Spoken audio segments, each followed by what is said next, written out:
В Северной Осетии стартовали отборочные соревнования 6-го национального чемпионата WorldSkills Russia. За победу в такой компетенции, как выпечка осетинских пирогов, поборются представители 10 российских регионов.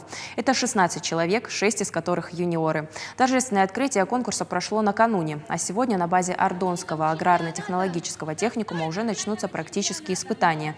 Они продлятся всю неделю. Эксперты отмечают, что участникам придется непросто.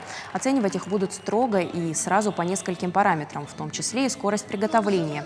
Интересно, что осетинские пироги получили широкую популярность по всей России. И подтверждение этому большое число участников из других регионов.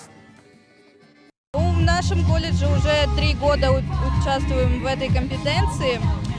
Мне предложили, я согласилась. Пироги понравились на вкус. Мне показал мой мастер. Она просто предложила мне, показала, все рассказала, историю, само приготовление, от замеса до выкладки. Ну, так вот и познакомилась в своем колледже. WorldSkills, конечно же, значим, потому что мы идем по пути подготовки высококвалифицированных рабочих кадров.